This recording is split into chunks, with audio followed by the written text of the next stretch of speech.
What is good, everybody? Welcome to another Gold Standard Grant Cohn production. I'm Rob Stats Guerrera. He's Grant Cohn. What's up? Happy Wednesday, Grant. Happy Wednesday, Rob. I'm fired up. How are you? Yeah, I'm fired up too. And I got to start this show by giving you praise. First of all, I want to praise all our new YouTube channel members. Thank you very much. Please sign up for that. Less than $3 a month. You get custom emojis, priority comment response, membership badges. So please, please, please do that. Now, on to the praise for you, sir. You are the only person that I have seen report anything from rookie minicamp. Everyone I know is using your article that you wrote, stock up, stock down for rookie minicamp. So just thank you, because you're my connection to the team. So thank you. Thanks. This is how I made my mark on the beat 12 years ago. I started like right after the lockout ended. It was training camp, and I was trying to figure out how to stand out on a beat with Matt Mayoko and Matt Barrows and all these great heavy hitters. And I realized they were giving really brief synopses of practice. And I was thinking, man, I got all these notes. I think people would want to know. I'm just going to write as much as I possibly can. And you know what? It worked. Well, I'm amazed that there hasn't been more coming out of this, because I'm desperate for just tell me how people are doing. I want something on the field to talk about. So let's get into that. Louis Riddick said something on the Rich Eisen show, which I think is going to spark a little quarterback conversation. And we can get into how the Niners apparently pissed off the entire NFL because they got a scheduling situation that is pretty brutal. So we'll get into all that, but we'll start with rookie minicamp. First thing I got to know, does Jake Moody look good? How's he kicking these field goals, man? I'm on kicker watch now. I honestly didn't watch Jake Moody in this practice because there was no special teams practice where it was all of a sudden spotlight on him. I thought he was warming up on the side, and I'm sure he did great. But at a certain point, I'm gonna have to watch. I was more watching Latu, Willis, the offensive guys. The defensive guys, they're playing 7-on-7. So Jair Brown didn't get an opportunity to make any plays. Darrell Luter Jr. looked good, but he can't put his hands on people and do press coverage. I was really looking at the skill players. And Latu, he dropped a pass, which kind of isn't great because he did a little bit of that in college. But just looking at him, he's really large. He makes George Kittle look like a small tight end, and I think Kyle's gonna be able to. If Latu can just hold on to the ball in the flat, he can run over people. And then Willis looks like a guy who can really beat man-to-man coverage. They're different. Latu's the first and second down tight end. Good blocker. And then on play action bootlegs, get him a little bit of space. Who the hell's going to tackle him? Physical guy. But then on third down, I don't think he's going to beat any safety man-to-man, one-on-one, but Willis can. Willis is a guy, he may not be a tight end, or you could call him a slot receiver or a fullback or whatever. You put a safety or a linebacker on him, that's a mismatch. And that's the fifth option in your progression. So those two guys are really interesting. Ronnie Bell looks good. He looks tough. They had this tryout guy named Ja'Cour Pearson that they haven't signed yet. I liked him a lot. He had a long deep catch. Yeah, it was interesting. And they had it all with Steven Montez and Clayton Thorson at quarterback. Yeah, Clayton. So I'm surprised they even did anything. Yeah, Clayton. Do you remember Clayton? Have you seen Clayton Thorson play quarterback at Northwestern? No. No, me neither. Anyway. He's the only other guy in the league that has the internal brace. Nick Mullins, Clayton Thorson, and now Brock Purdy. Yeah, he has the exact same injury as Brock Purdy. He had the torn UCL. Clayton Thorson was letting it fly. Hey, maybe that's a good sign for Brock. I don't know. Sure, that is. Hey, maybe that can't be a. Actually, now that you put it that way, that can't be a coincidence that they brought in a guy with that. They must want to see what that looks like. Huh. I don't think it's by accident. Otherwise, you think they were desperate to get Clayton Thorson in there? No, very interesting. Okay, so because I thought Steven Montez is going to be the pseudo Trey Lance mobile quarterback, although Steven Montez looked like he was in terrible shape. Sorry, Steven. Ooh, that's not. He's seen better days. I don't know. Does my suspicion that they're hoping that Willis can eventually take over a Kyle Juszczyk kind of role, does that seem possible to you after seeing him in person? So much of what Juszczyk does is because of his blocking. I don't know how Willis blocks, but I kind of see him as more of a Ross Dwelley, like the actual replacement for Ross Dwelley, the backup, the guy who can be, instead of having to have a backup fullback and a backup tight end on the roster, you have one guy who does both. And that was kind of when Kittle goes down, all of a sudden Dwelley's the fullback, and he's not really great at it, but you have to have someone do it. That could be Willis. Yeah, that could be Willis. Okay, so. Yeah. Also, you wrote something about Ronnie Bell, how you were like, when you saw him physically, you were like, geez, I don't know. But then he impressed you when he actually had to catch a football.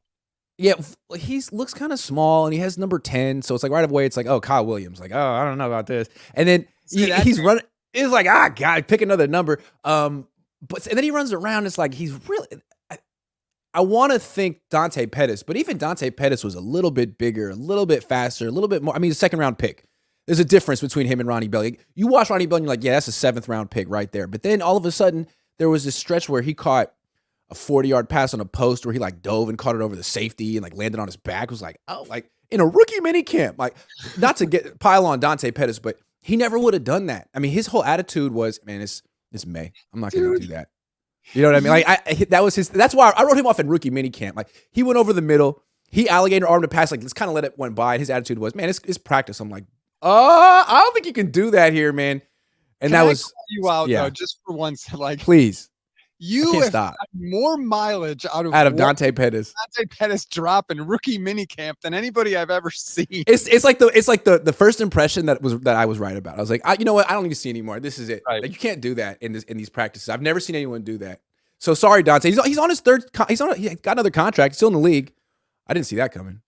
Yeah, neither did I. But I guess No. good for him. Good for him. All right, well that's cool because I'm Bell. rooting for Bell. You know, I think Competitor. that in a perfect world, they let Jawan Jennings walk after this year, and Ronnie Bell just takes over that spot as like a third down guy. You know, not an every down guy on the outside, but someone that has a very specific role and can do one thing really well.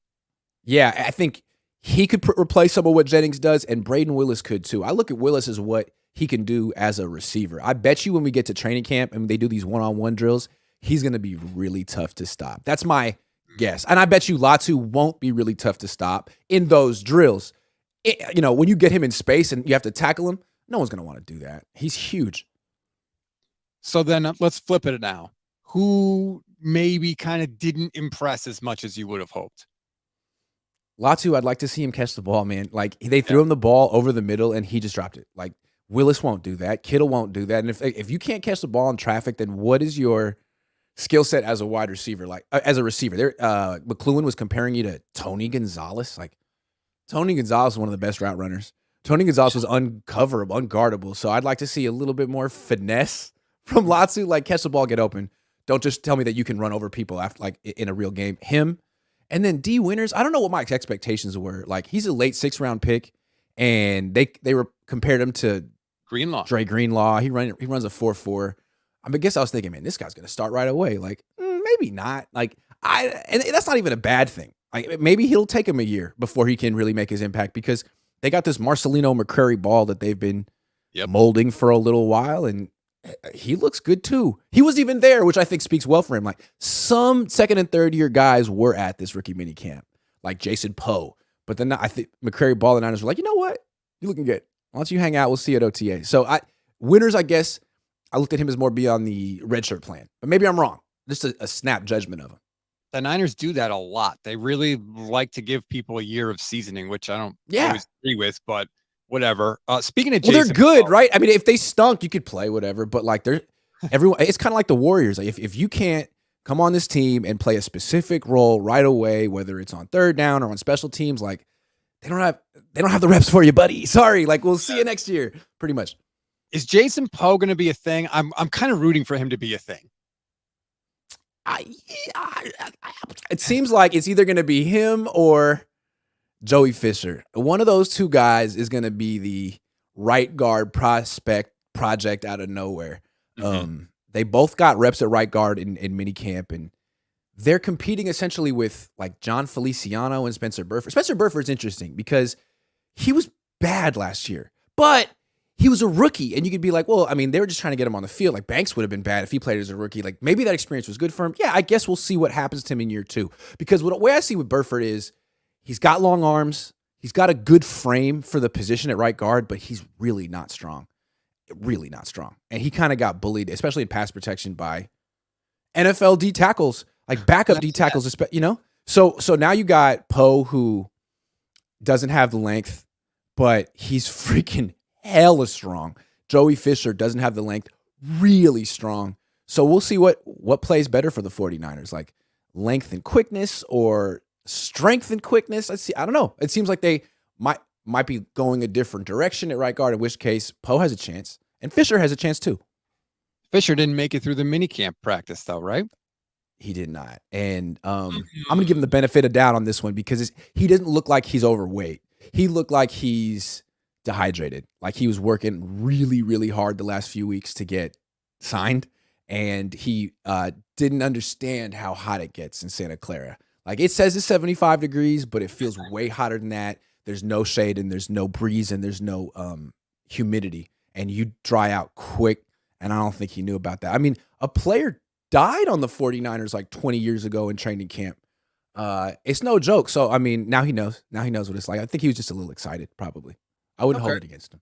Yeah. Wow. See, that's Grant being nice, people. I'm trying to be nice. These are rookies. Only time I'm hard on the rookie is if it's Dante Pettis right 5 years ago. Yes. Only time. Sorry. All right.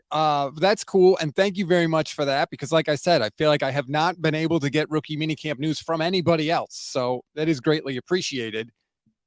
Let's move on. Strange. Now. Okay. Let's get, it is strange. Not surprising, but let's move on to something that Louis Riddick said on the Rich Eisen show yesterday.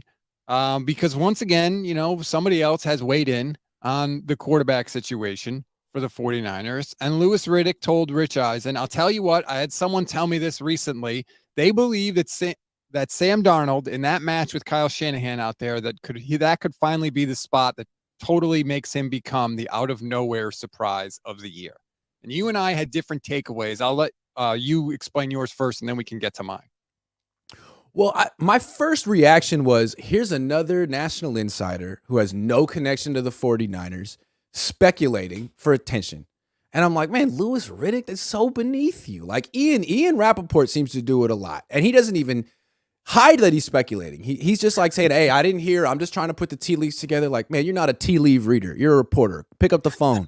Now it's like, oh, Riddick, you're reading tea leaves too? But then he actually says, so he talked to someone and he said, someone who I trust implicitly when it comes to quarterback play. And it's like, okay, like, is this your high school quarterback coach? Like, why would you say that? How is that relevant? Okay, it's only relevant to me if it's someone who really has expertise in quarterbacks and is connected to this team in some way. He's not going to come out and say it because obviously he doesn't want to blow the lid. I mean, if he has a connection, he doesn't want to blow the lid off who it is. So I'm looking at Louis Riddick. Just so happens that he was in the Monday Night Football booth with Steve Levy and Brian Griese. They worked together on Monday Night Football. Someone he trusts implicitly when it comes to quarterback play. I think Brian Griese would qualify. And if he has, I would think he has Brian Griese's number. They literally work together. And I'm not accusing Griese. I don't know. It just seems like, man, who else would make sense here? And if he texts Griese and is like, so what's up with Trey?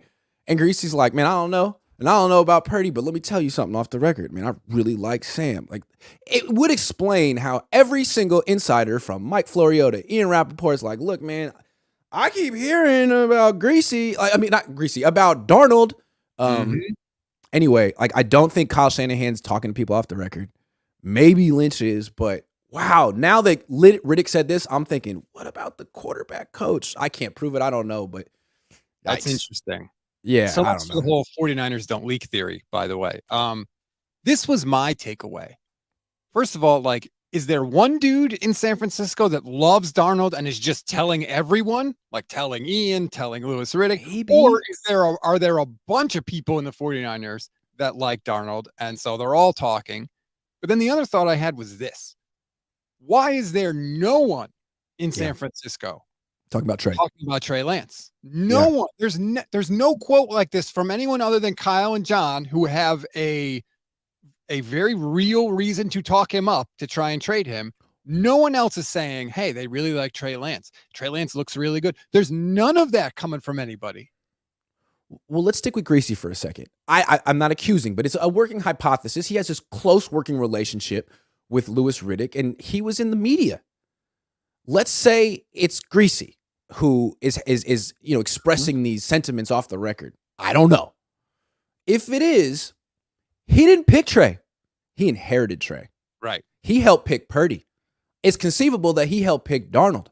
And it's just human nature. Like, when you put your name and reputation behind picking someone and bringing them in, you have more invested in making it work. When you inherit someone, I mean, you might want to make it work. You might think you can make it work, but when it doesn't, you have a million excuses. Well, I never picked this guy. He's not my guy. He got hurt. I don't know what's going on with him. Like, yeah, I mean, it could work out, but I like Sam Darnold. Like, that's how it goes.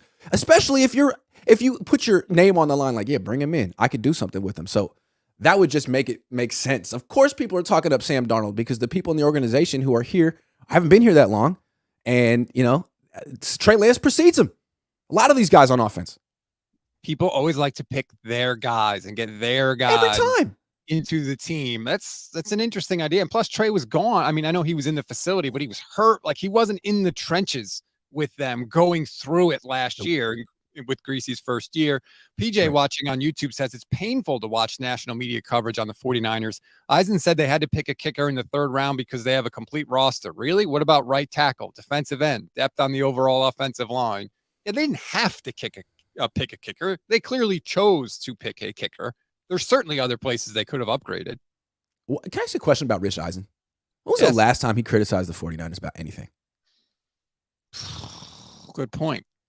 He is their national advocate. Like, he is their defense attorney. And, like, look, they do a lot of good stuff, but they're not perfect. There's a lot of things you could say, like, hey, could be a little bit better here. But every offseason, he comes out and, like, pushes back against any criticism of this team. Like, you'd almost, like, think he has a personal relationship with Mike Shanahan or something. What's up with that? The Niners have a lot of those guys in the national league. They Lot of them. They do. God, remember Trent Dilfer talking about Jim Tom Sula? They win that game against the Vikings. Look at the 49ers. Jim Tom Sula. Dude, give me a break. Oh, is that week 1 who they faced? It was the Vikings? I forgot. I was talking about that yesterday. I thought it was the Rams. No, that was Chip Kelly the next year. I think it was Minnesota. Didn't Carlos Hyde do that spin move? And yes. Touchdown? He was so good in that first week, and then he got destroyed against Pittsburgh the next week. Ooh. Flav says Sam Darnold is the better quarterback right now. Trey is years away and likely going to be ugly for a while when he starts playing again. Light years away. Oh, sorry. What did I say? Light years away. Makes no sense to plan for 4 games if Brock will be back. Okay, Sam, didn't Ryan Hensley offer to bet you about this? You need to put something on the line here. You say Sam's going to start week 1. A lot of people have offered to bet you about this, and you keep spending $10 on super chats to say, like, you're kind of betting on it. But why don't you just make it official, man? Come on. Come on, baby. At least if you bet, you have a chance to win your money back. Exactly. You're throwing your money away. Poor Flave. So is it Flave? Oh, there is an accent. It's Flave. My bad. Sorry. It's all good. I don't know why. End up being right. Why do people think Sam Darnold is better than Trey Lance? Sam Darnold is awful. Like, Trey Lance is not great. Because some people like Flave think that Trey Lance is like Tim Tebow. Right. Well, and like, he has, like, there's so little Trey Lance footage that people can say whatever they want about him. Actually, he's really good. Actually, he's the worst quarterback of all time. And you're like, what evidence do I have to argue against you? Like, you must have this third eye that tells you the future. Because I don't know, I'm looking at like 100 throws. Right. Or whatever. Sam Darnold has had way worse games than Trey Lance has ever had. Including last year in that magical 6-year run when he was like 5 of 15 for 43 yards with no touchdowns and 2 picks. Okay. Like, Trey Lance has never had that game. Dude, that was January 8th. That was 5 months ago. He was 5 of 15. It seems like Sam Darnold is at best a backup quarterback. He's the kind of guy that if you put the best team around him possible, he might not lose the game. But if he has to play 5 games in a row, he's going to find a way to lose some of those games. He absolutely, that's who he is. You can't trust him. He's a backup quarterback. And he's been that for years. People got since USC. Ignoring all the stuff that we've seen from him. Yes, he's going to a better environment. Yes, he's going to have better teammates. Yes, he's got a better scheme. So what? That doesn't fix everything. Can't trust him. Even if he's better than he was, he's not going to be Patrick Mahomes, Joe Burrow, Josh Allen. So what are we doing here? Like, he's going to make some decisions that are going to make you hate him. You like him now. You like him now. But he's going to, and he may have a few games where you're like, wow, look at, he's not doing too much. He's not trying to, he's playing within himself. He's not trying to be the hero. He's checking it down. Wait for it. Wait 3-4 weeks. If you don't believe me, and people who follow me or on Niners Twitter, you should know Mr. Roscoe's. He's all around. He makes banners for everybody. He is the biggest USC fan I know. Ask him about Sam Darnold. He will say the nicest things. Can you trust him? Hell No, absolutely not. No. So, I mean, Brian Griese, you could talk yourself in, or whoever. I mean, look, if you signed him and gave him $3.5 million guaranteed, you must have a reason. Of course, you're going to be optimistic, but that can go away real fast. Real fast. Real fast. I'm just sick and tired of having a quarterback where the game plan is to take the ball out of their hands. We don't want him to do too much. Let him hit the check down. No, I want the quarterback Can't win a Super Bowl that way. Put the ball in his hands, and I want the fear of God in the defense. Okay, because Can't that's win a how Super I Bowl will. that way. Yeah. Right, playing the Chiefs with Patrick Mahomes. Crap, he has to pass here. Oh no, God, I hope we can stop him. And guess what? They couldn't in the fourth quarter of that game. That's what I want from my quarterback. Stop looking for a guy that can do it if the team runs like an ungodly amount, or if he doesn't have to straight drop back. No, that is not the standard at quarterback that you need. Sorry. Yeah, and it's like if you don't have that franchise quarterback who can drop back 45 times a game and win, and you really have to run, then do you want a game manager like Sam Darnold or maybe Brock Purdy? Or do you want a quarterback like Trey Lance who can enhance the running game as well? Because that's what the Eagles did. Like, it's going to be interesting to see what happens with Jalen Hurts. Like, are you really a franchise quarterback? We'll see. Because a lot of times what they do on 3rd and 8, when it's supposed to be a passing down for the rest of the league, is they'll run quarterback draw. Yeah. And all of a sudden it's 4th and 1. And then they never had to pass. And then it's quarterback sneak and it's a first down. Like, they put Jalen Hurts in beautiful situations. They use him in great ways, and I wonder if they can keep doing that when he starts making $50 million a year. It's going to be interesting to see. But the Niners can do a lot of the same things with Trey Lance. I think Kyle Shanahan's smart enough to figure that out. Don't know if his quarterback coach is. We'll have to see. I'm sorry, I couldn't help myself. Corey Soto, the Kyle Shanahan talking to Trey Lance to trade him, and Griese's leaking Sam endorsements either doesn't compute or his poor strategy just doesn't make sense. It's a good point, right? If you're trying to talk up Trey to boost his value, you can't have other leaks outside the organization talking about how good Sam Darnold is. That doesn't hurt. Well, let me just say, I don't know that Brian Griese is leaking. I have no idea. Not accusing him. Don't know. Don't have any intel there. I'm just saying he worked really closely with Louis Riddick. I just can't imagine who else he was talking about. And clearly, whoever Louis Riddick is talking to doesn't want people to know who they are. It's very important that person is anonymous, probably in their own organization. So that's why I'm being very careful not to accuse anyone, because I don't know, and that person does not want to be known that they're talking. I could understand you connecting the dots to Griese, but we don't know, and it could be someone else. But I mean, that is a very clear. He worked with Riddick. They worked together. He worked with Riddick. And I never would have even thought it was Griese before Riddick said what he said. He said, someone who I trust implicitly when it comes to the quarterback play. Is it the quarterback you used to work with on national television? Like, why would you even say that? Who's the current quarterback coach? Yeah, don't say that. Yeah. That's not slick at all. Yeah, I don't know. Louis Riddick said, I'm pretty sure it was Louis Riddick that said the Seahawks are the favorite to win the division in the NFC West this year. So I'm not putting a ton of stock. I mean, they have a tough schedule too, though, but I could see it. I mean, look, if the Niners are really in the spot right now where they're talking themselves into Sam Darnold, like, that's bad. I believe if Sam Darnold's going to start week 1, like Flave said, oh yeah, man, put your money on the freaking Seahawks, because Sam Darnold is not the next Geno. I feel pretty confident about that. He's the next Blake Bortles. And people that get paid a lot of money and do this for a living should know that by now. You should know that already. That's the weird thing. Like, and people are like, well, Kyle wouldn't waste his time. Kyle wouldn't bring in a guy like Sean McVay signed Blake Bortles for the same freaking reason, and with the same. He hasn't been in a franchise like this. He hasn't been with a coach like me. Like, okay, but if he stinks, he's still gonna stink. Like, you can't. That's on him. Like Gabbert too. Sorry. Yeah. No, it's okay. Eric Schultz says people love game managers and not game changers. Well, Sam Darnold is a game changer. Technically, it's just usually he changes it in favor of the other team. The upside with Sam Darnold is like, get him to stop being a complete liability and maybe just manage the game. Like, cool. Is that really worth your time and effort? Maybe if that's your backup quarterback, but the weird thing is, like, you wouldn't do that at any other position, right? You wouldn't want Debo to be like, well, his ceiling could be he could convert on 3rd and 5. Like, no, you want a guy who can catch a 5-yard pass and take it 80 yards like he did against the Rams on Monday Night Football. Like, right. Like, you brought in a guy any other position, and his track record for 5 years is, oh yeah, he'll lose games for you. If he's on the field for you, you're going to lose. And he's going to be the reason a lot of the time. Oh yeah, no, we're going to bring him on our team, and he won't necessarily be an impact player, but he won't be a reason we lose. Like, why even waste your time? Why?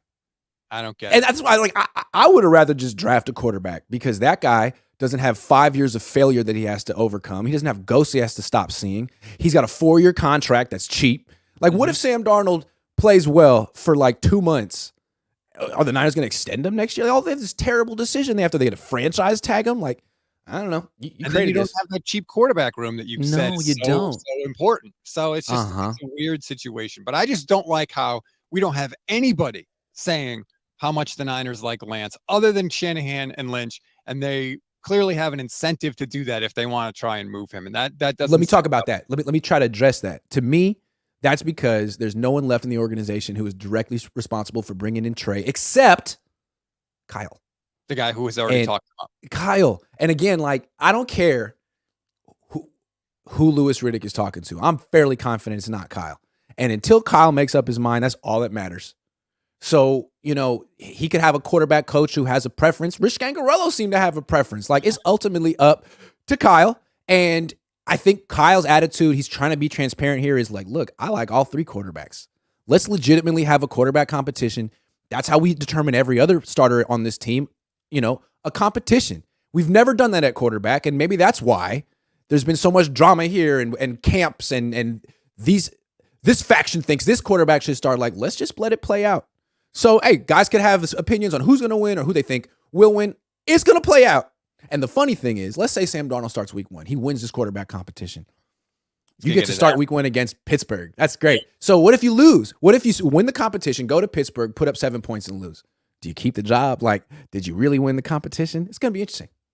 Right. And that's even if Trey wins it, if he struggles against Pittsburgh, I mean, the calls are going to come. The noise is going to be loud. Yep. Super loud. Just like it was last year when he lost to Chicago. Oh my God. Yeah, absolutely. So it's just crazy. I'm so excited. OTA start Monday. Like, this is the beginning of the picture developing. That starts on Monday. Like, I'm pumped for it. I know you'll report what happens. Hopefully the other people in that room with you will actually tell us what the hell is going on. Have you gotten the exact schedule? I don't think I've gotten it. Because I know OTAs will start. But I have Monday, Tuesday, and Thursday that week for OTAs. Monday, Tuesday, and Thursday in front of the media. I think only one of the days the media gets to be there, which is I'm not sure how many days the media will be there. Monday, Tuesday, Thursday. Okay, good to know. Good to know. Yep. And then I got to go to graduation on Friday for my friend. That's good. Tuesday, Wednesday the next week. Graduation. If you're not graduating, it sucks to go to a graduation. It's terrible. You got to wait 10,000 names you don't know for the one name that you do, and then yay! And then, well, that's what tequila's for, right? I'm just kidding, kids. Joking. But we're gonna start to get some answers, which I'm very, very excited about because I want to see, like, is Trey looking better? Like, I've said this many times. It's one thing to see these guys work out, but if you have them on the field at the same time against an actual defense, like, you can tell things. It looks different. When you see all the bodybuilders on stage at the same time, you can immediately pick out the one with the best muscles. Like, and so hopefully that's what happens with Trey. Well, here's what I think is going to be interesting. Like, first day, what you'll see is, what is the QB rep split? Who's the first quarterback on the field with the first team? I mean, that's a story right there. And then obviously the completion percentage and the touchdowns and stuff, like the competition starts there. Mm-hmm. Also, even more important than that is just Trey's mechanics. Like, what I'll do and what a lot of people do on your iPhone, you can film in slow motion. I like doing this.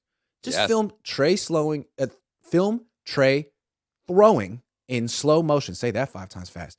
And you can just see, like, look at his lower half, look at his front leg. I mean, all the kind of things that people look for. I mean, everyone has something different. There's a lot of experts out there, but all of a sudden people will just pour over that stuff and have a lot to say. I know the Niners have been already, and if there are actual changes, people will be really excited. If there aren't, it looks exactly the same as the last 2 years, people be really concerned. So that's going to be something too. The Rorschach test that is his mechanics.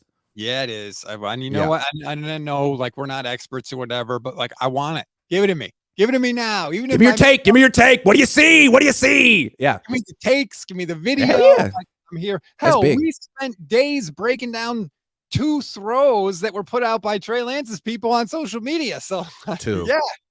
yeah. I want the OTA. Got a lot of mileage out of that. Yeah.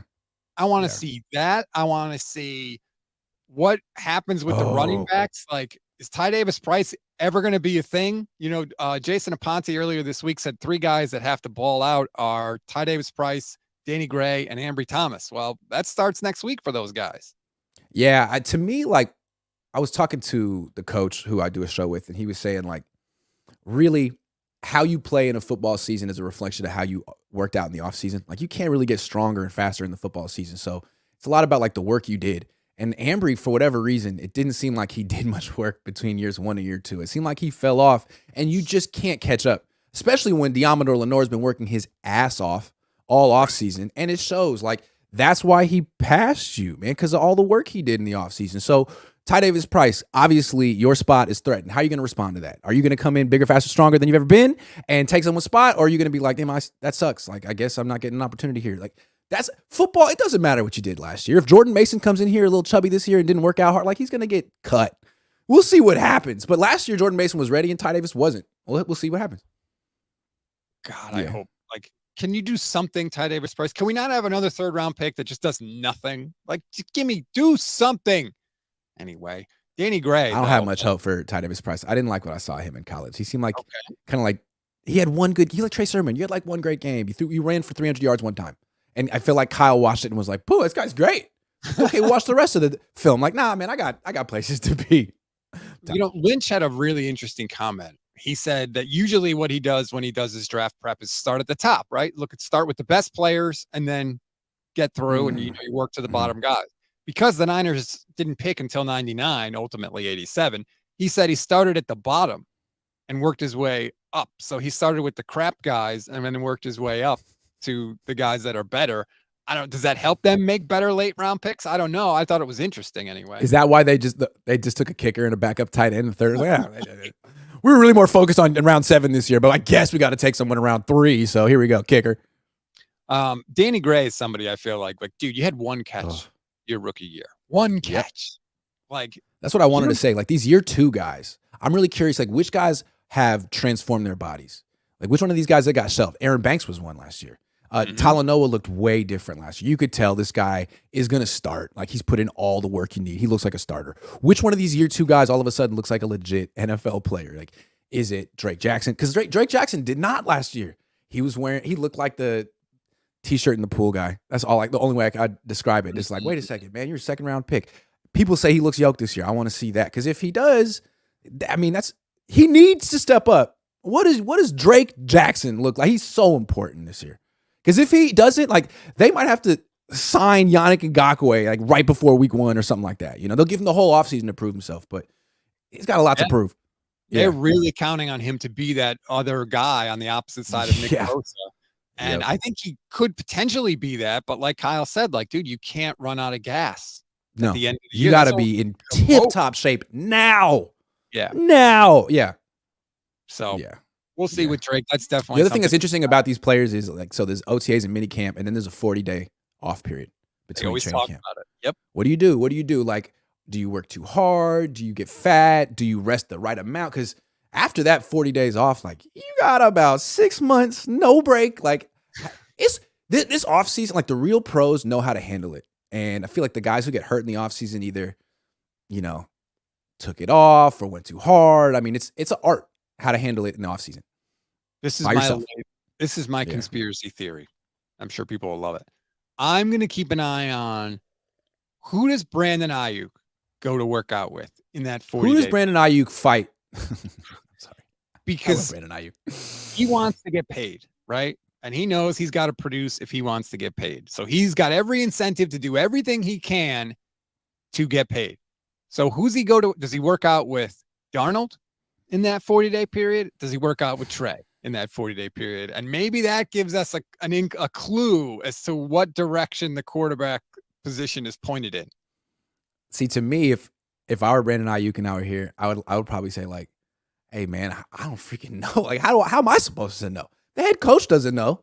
And he wants to have a competition. Like, what am I supposed to draw straws and guess? I could guess wrong. I have a 67% chance of guessing wrong, Rob. I tried this last year with Trey. I was wrong, Rob. He can't wasting my time.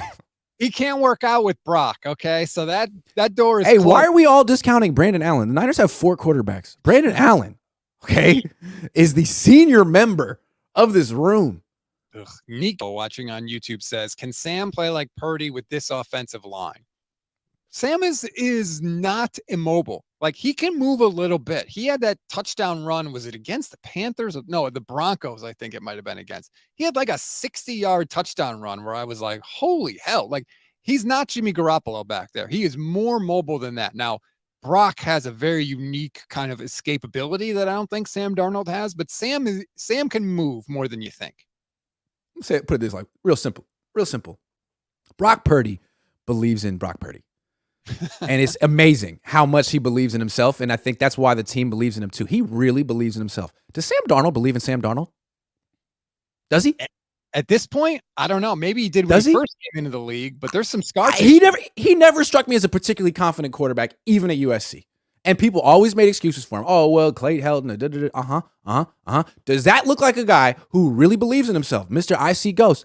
I don't think so. And if he doesn't believe in himself, how does a team really rally around him for an extended period of time when he's making really, really strange plays and decisions on erratic plays on the maybe he won't anymore. But that's what the impression I have of Sam Darnold, a guy who really lacks confidence.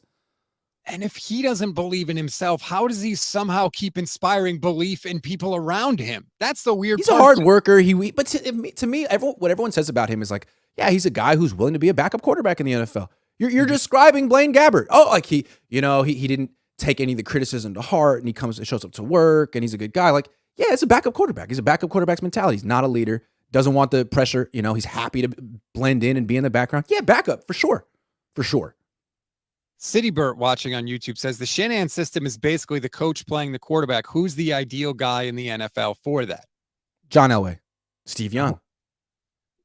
Kirk. Honestly, like they've had success with Matt Schaub, Matt Ryan, Steve Young. Like there's a type. They can't develop quarterbacks. They can do everything but that. You give them a quarterback who's developed, they'll give them the scheme, the run game, the defense, they'll win. But you got to give them the quarterback. Mike had those quarterbacks. He inherited Elway. He inherited Young. You got Elway again. And then after that, it was no good. I think he was under 500 after that. Kyle, I mean, it is what it is. I think probably privately they would admit that this is something they don't do well. But the Kubiaks have done it. And Kyle has 2 Kubiaks on his staff right now. So maybe Purdy's their guy. I don't know. I don't know.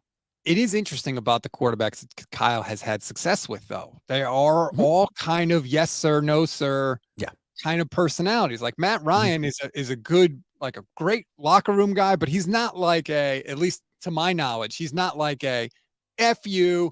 I know what I'm doing. Get out of my way. Like I need input on this offense, Kyle. We need to talk about this. I don't think he did that. I don't think Schaub did that. Aaron Rodgers would. Right. And Rodgers. Tom Brady would. Rebelled at points in Green Bay. He did not like some of the things that were going on there.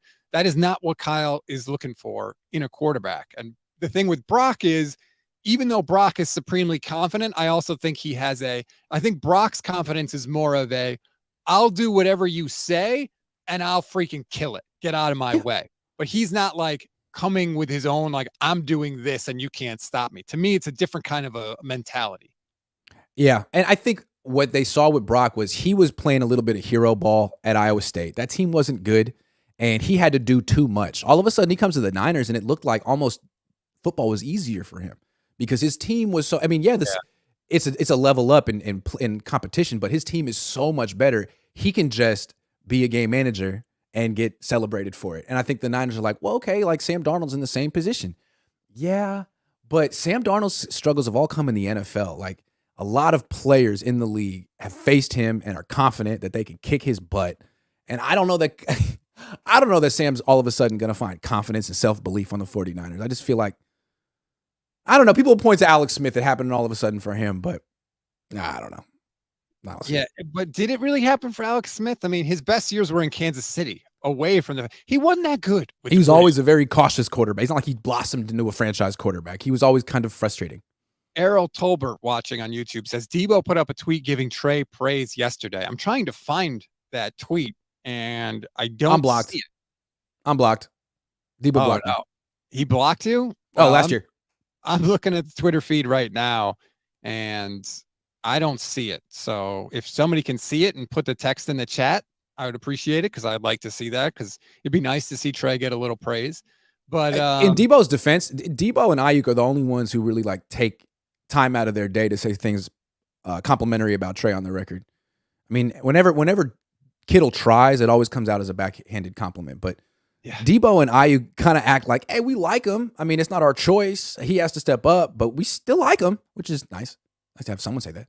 Kittle sometimes like does a lot of those kind of backhanded compliments. Like when Brock started and Kittle showed up to the NFL Network set with the Jimmy shirt, and Brock was that was like, lame. "What do you like?" That was dude? lame. Yeah, you know, like, and I like that Brock kind of called him out. I'd actually like to see Trey sort of step up and do that a little more. Like, stop letting people make jokes about your age. You know, like take control a little bit. Brock's already Brock did. And it felt like Trey kind of felt like, man, I can't do that. It's not my place. Jimmy's here. They haven't fully, the organization hasn't fully bought into me yet. They haven't gone all in with me. I have to be kind of nice. Well, whereas with Brock, like literally everyone was injured. And he's like, I have to do this for the sake of the team. George, nothing personal, but I have to tell you to shut up because if I don't, you're not going to win the Super Bowl. I love that about Brock too. It's like, look, man, I got to do this. I got to freaking do this. He was very savvy. Brock Purdy. I will give Brock credit for recognizing that he needed to instill confidence in the team when he came in. That the team was a little bit shaken because they were like, our Super Bowl season is circling the drain. And he came in and he was like, no, I'm going to show them that the train is still on the tracks. And he did. And it worked because now they love him. Also, because like he had that, correct me if I have the timeline wrong, but he comes in for Jimmy, who gets hurt right at the beginning of that Miami game, kills it, and then the waiver, then Baker Mayfield's available, and the Niners decide like we don't, not that they would have gotten Baker Mayfield, but they decided we don't need Baker Mayfield or Ben Roethlisberger or whatever. Like we're gonna ride with Brock Purdy. They may not have made that decision if he hadn't had a great first impression. If I got the timeline correct, I don't remember specifically when Baker was available. But they wouldn't have gotten him because the Rams were ahead of them anyway. But I don't even think they put in a claim on Baker, if I remember. But my point is, like, Brock knew that there were potentially other options out there for a team that's in the Super Bowl hunt to go get a quarterback who had a little bit more pedigree, maybe started a playoff game. And he was so forceful in his first impression that he made the whole organization feel like he could be the first rookie ever who could win a Super Bowl. They really believed that. They did. Yeah. And he came close. I mean, I guess. Errol says, the Debo tweet says, the speed of Lamar Jackson, the arm strength of Josh Allen, the accuracy of Drew Brees, and the clutchness of Tom Brady, Trey Lance. I got to tell you, I don't see that tweet on his timeline. So I think you may be mistaken there, Errol, because I just looked and I didn't see it. I don't know if that's maybe he took it down. Yeah, or maybe, why would you take it down? I don't think that really describes any quarterback in the world. The speed of Lamar Jackson, the arm strength of Josh Allen, the accuracy of Drew Brees, the clutchness of Tom Brady. There's no one that exists. That Trey has not shown the clutchness of Tom Brady, and he's certainly not as fast as Lamar Jackson. So that's like Victor Wembanyama right there. Wembanyama. Yeah, what did Woj say? Adrian Wojnarowski said he's the most anticipated prospect in any sport ever, which is such an absurd. Like, was Andrew Luck not a thing? Was Tom Brady not a thing? It's basketball. Stop trying to make basketball a thing. Basketball is like down the list, you know? It's like professional football, college football, XFL, NBA. Like that's where you're at right there. Like just to put it in perspective real quick before we get to the last thing on our schedule. The NFL just got $110 million for one game. Yeah. One game. Don't tell me about soccer, about how soccer is America's next big sport. Or Mark Cuban saying, oh, the NFL, pigs get fed, hogs get slaughtered. The NFL is headed for a slaughter. No, they're not, Mark. No, they're not. They're going to kick the hell out of the NBA for the next 50 years. So I just wanted to get that off my chest. I would agree with that.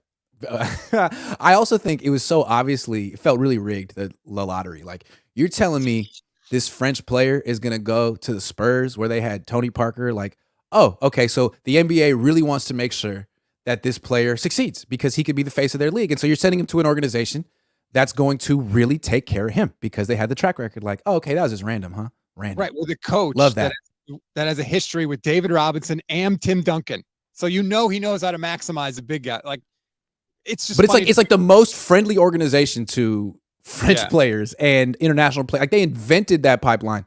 Yeah, it's cool. Nice. All right, so Love Errol he's campaigning hard that this Debo tweet is Cool. real. He's paid like, yeah. May 16th, he said. And he Okay. responded to comments on it. Like, did I just miss this? Okay. Well, cool. Good for Debo, man. Because Kyle came out on the record and said, hey, Trey is a new guy. He's tweaked his mechanics. He finally made he literally said this. He made the mechanical changes we've been waiting for him to make. In his defense, this broken finger put the whole thing on hold for more than a year. He's finally had some time to work on it. He's cleaned up his base. He was very specific. And so, look, like Louis Riddick saying, I heard from a guy that they really like Darnold. Great, man. I mean, they gave him money. Like, they signed him. They had a lot of options. I'm sure there are things they like about Sam. Otherwise, what's the point? But from the guy who really matters, I mean, he's trying to be transparent. He said it on the record. Like, they're pleased with the progress of Trey. Now, it's like the first hurdle of 15, but it sounds like he cleared it. And that's a good thing. Like, I'd like to hear people like Louis Riddick talk about that. But maybe his source isn't impressed. I don't know. I thought it was interesting that Kyle specifically said Trey has a much better base than last year. He didn't talk about the arm. He didn't talk about the throwing motion. He talked about his base, his lower half. That was really interesting to me. And I'm not saying that Trey's lower half is good or bad. I don't know. But that's what I've been focused on. Yes, you have. But most people, when they talk about Trey, they talk about everything from the waist up. No. To me, what happens, and we've talked about it a lot, is he overstrides. He locks out his front leg, and at that moment on, it's all arm. And so the arm fatigue tracks. He's working too hard with his arm. If he would just like sync up his lower body with his upper body and not lock out his leg prematurely, then his arm would just be along for the ride. And you'd be providing the power with your hips and your actual entire body and not slowing your arm down. So, I mean, it's very important, and it sounds like he's doing it. Kyle can't fix it. Greasy can't fix it, but he was working with Patrick Mahomes all offseason and a new coach. So far, so good. Apparently, we'll see for ourselves in a week. We'll see for ourselves. Right.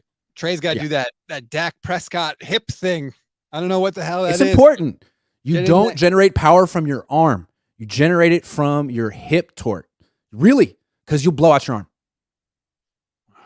You'll blow out your arm. All right, let's get to, there's a quick super chat here. Thoughts on kicking Armstead back outside on early downs? Can Kinlaw be serviceable as a pure? No, Kinlaw cannot be serviceable because he can't stay on the damn field. We go through these stages with our draft picks, right? Where it's like, he's going to be an all-pro. And then he plays, he gets hurt, or he plays, he's not that good. And he's like, okay, well, he'll be a solid starter for us. And he continues to play, and he's not that good. He continues to get hurt. And now we're at the point where it's like, well, situationally, maybe he's just not good. Hold on. Let me advocate for Javon Kinlaw because no one will anymore. Suddenly I'm his lawyer.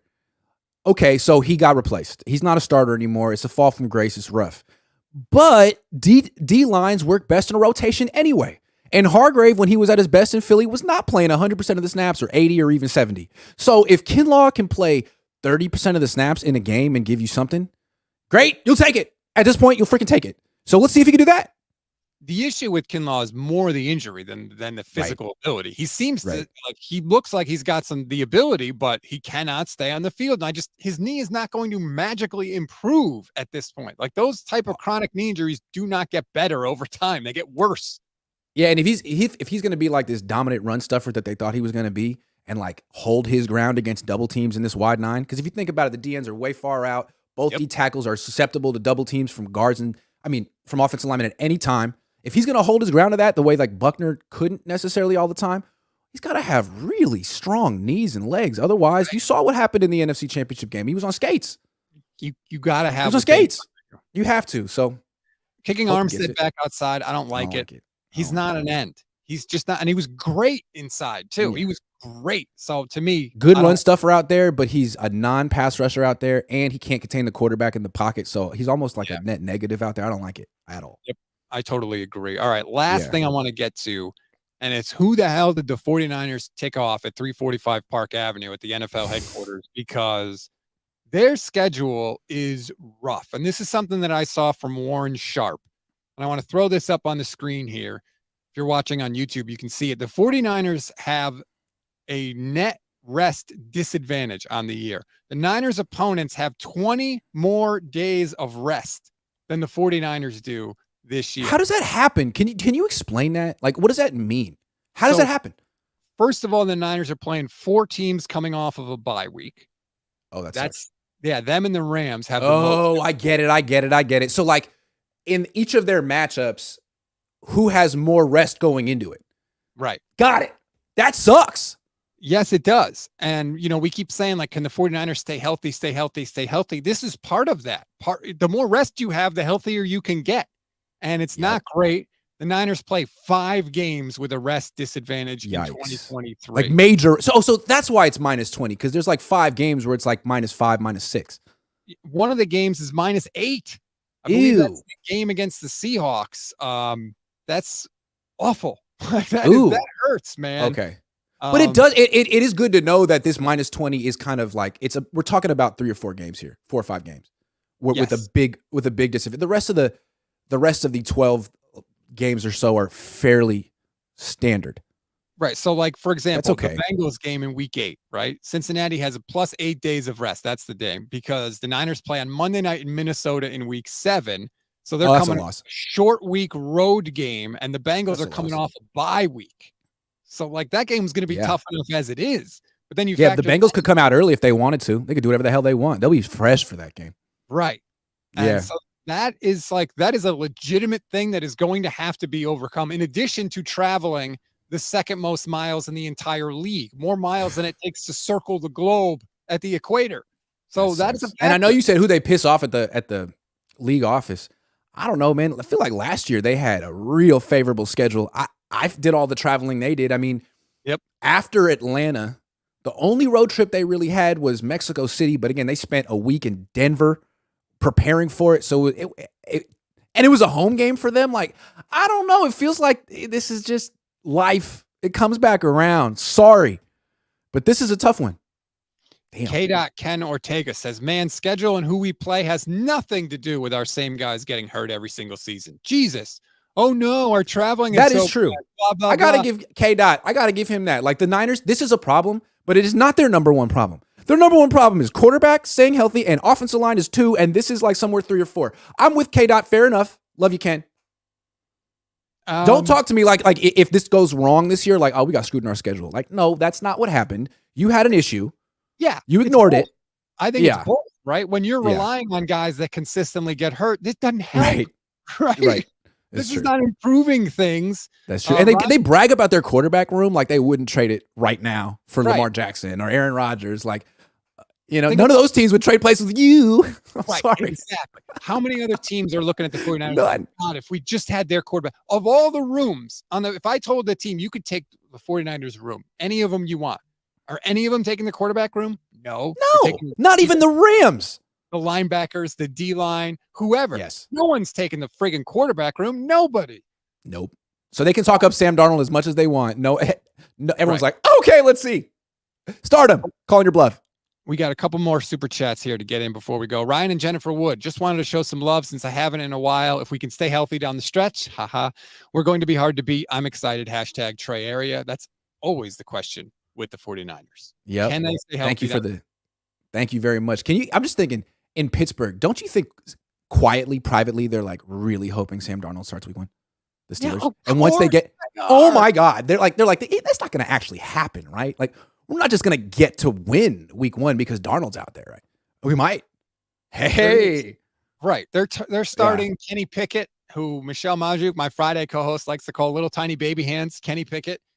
They're hoping for Sam Darnold. They're starting their Sam Darnold over there. Right. Sam Darnold 2.0. Papa Phil says, what was our plus minus last year? Maybe it evens out over multiple years. I don't know what the plus minus was last year. That's a fair question. And our boy Errol again. Wait, I might be mistaken. LOL. The account is 19 Solutions. That is not Deebo Samuel's account. That's funny, man. That's hella funny.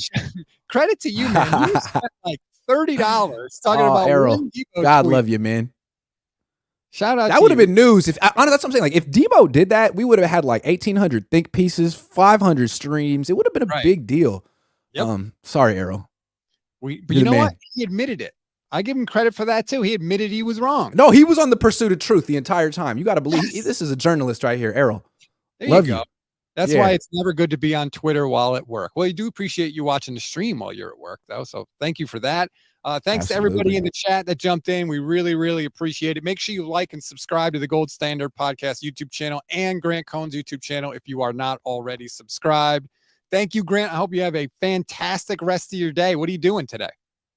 I'm streaming all day, hanging out in my backyard. I just got a backyard set, a little sofa that's like, water resistant. So nice. I really feel like an adult. Hang out in my backyard. That is hardcore adulting right there. When you're looking, I got a hammock. I mean, I'm pretty much set for life now. I got a hammock.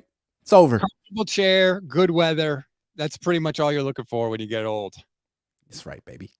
What about you? Enjoy the rest of your day. Oh, please. I got to get a haircut. Chilling. Look at this mop up here. Being a dad. I don't got to do that yet. Why do you got to say it like that? Sorry, I can't wait. It's a gift. It's got its good days and bad days. Not gonna. Have a good one, everybody. We'll talk to you.